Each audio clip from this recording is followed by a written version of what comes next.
Hai, di video kali ini gue bahas, kan gue udah sempet bahas tuh boring candle and unboring candle tuh kayak gimana.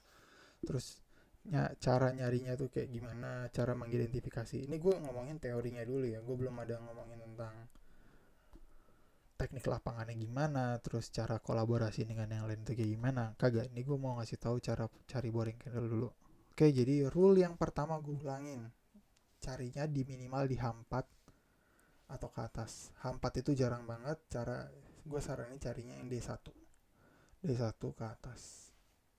Sedangkan ini gue coba pakai GBP USD.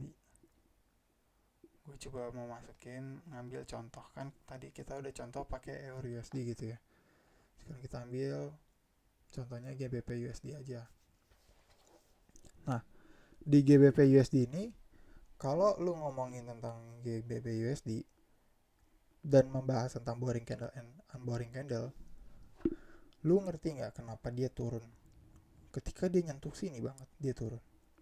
Karena di sini tuh ada supply boring candle di sini.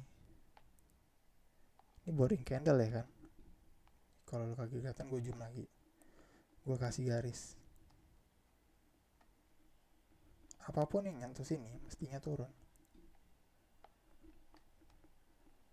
Nah, ini nyentuh dikit kan? Makanya dia turun. Itulah yang namanya bank-bank lagi janjian, encrypted code-nya seperti ini. Gitu. Ya, lu tau gak kenapa dia sempat naik di sini? Bentar. Karena ada boring candle di sini.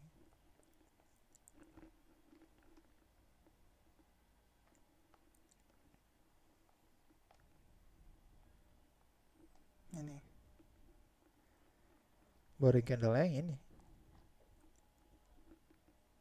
Ini yang satu ini nih, hijau tipis. Nah, makanya ketika dia nyentuh sini, langsung naik. Nyentuh sini lagi, naik. Tapi sentuhannya makin lama makin dalam karena energi yang di sini untuk naikin harga itu sudah terkuras di sini. Jadi ketika dia nyentuh sini, dia pasti akan bikin galian yang lebih dalam lagi baru balik arah. Gitu. Ya, ya gue berharap sih dia bakal turun sampai sini baru gue bisa buy gitu kan, soalnya kayak enak banget tampilannya. Itu. Oke, ini udah berapa menit? 3 menit. Oke, terus cara ngasih garisnya gimana sih? Boring candle itu. Kalau untuk boring candle mungkin cara naruh garisnya, sebelum lu tahu cara narik garisnya, lu pastiin dulu lu mengerti supply sama demand. Dimana supply itu selalu ada di demand, itu ada di bawah harga. Kalau lu udah nyambung sampai situ, berarti demand itu untuk naikin harga, kalau supply untuk turunin harga. Oke, jadi ketika gue naruh garisnya di sini dan harga lagi di sini juga atau lagi di atas, ya berarti lu tahu ini akan menaikkan harga apapun yang terjadi gitu. Terlepas lah kondisi lapangannya bakal jebol lagi, ya bodo amat. Teorinya tuh seperti.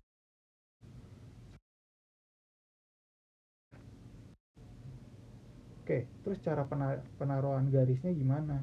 Biasanya sih itu langsung gue tandain, habis gue tandain, gue kodenya dari mana? Oh, mulai dari sini gitu.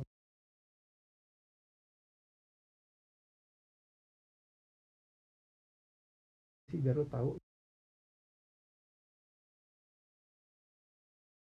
ini bisa sih, takutnya salah. Oke. Nah, cara naruh garisnya gimana? Biasanya ada dua metode. Ini gue bilangnya lidi bawah ya, yang ini lidi atas, yang ini badan.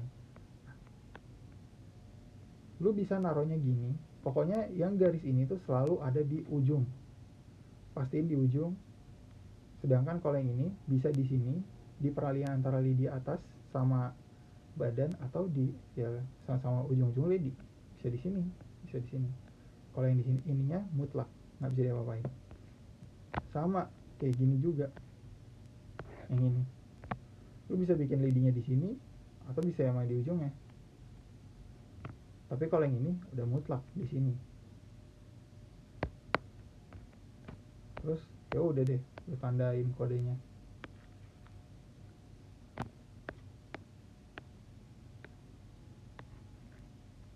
udah gitu. Biasanya sih, oh ya, yang belum gue kasih tahu adalah bahwa boring candle ini boring candle, ini kan unboring, jadi boring unboring, jadi boring unboring gitu kan. Yang mau gue kasih tahu itu adalah uh, boring candle itu disarankan tidak boleh 4 kali berturut-turut, ya minimal banget 3 kali berturut-turut. Habis itu di stop sama unboring, habis itu boring lagi, terserah, nggak apa-apa. Kayak misalnya nih gini, ini berarti ini kan boring ya, ini kan unboring nih, unboring boring unboring, berarti kan ini satu kan, berarti kan satu boring. Gue bilangnya base deh, jadi kumpulan boring dan unboring itu namanya base ya. Yang pertama ada boring, yang kedua itu unboring, yang ketiga namanya base. Base itu adalah kumpulan boring dan unboring dalam satu paket seragam, jadi ini namanya kita bilang base. Ini kan unboring boring unboring, ini berarti 3 candle ini namanya base. Nah base nya itu terdiri, boringnya ada berapa? Nah ada satu, ya udah berarti oke. Nah peraturannya, boring itu tidak boleh lebih dari 3. Sebenarnya maksimal banget 4, tapi ya gue saranin sebaiknya carinya yang 3 atau kurang dari 3. Ya kayak gini, yang kayak gue kasih tahu nih, ini kan unboring, ini boring, ini unboring, berarti kan ini base. Kalau ini base, satu dalam satu base boring candle ada berapa? Ada satu. Ya udah berarti kan dia kurang dari 3 ya kan, atau kurang dari 4. Ya udah berarti dia bagus. Makanya ketika di sini turunnya kenceng gitu. Kenapa gue ngarepnya di sini baru harga balik arah? Ya karena ini boring unboring, ini base, unboring boring unboring.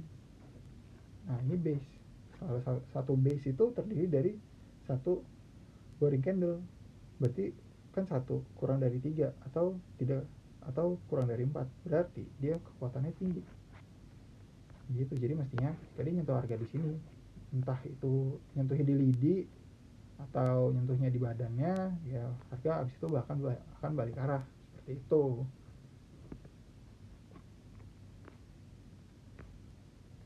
Ya mungkin ini agak berat ya, jadi akan gue ulang-ulang materinya. Jangan lupa like, comment, share, dan subscribe. Bye bye.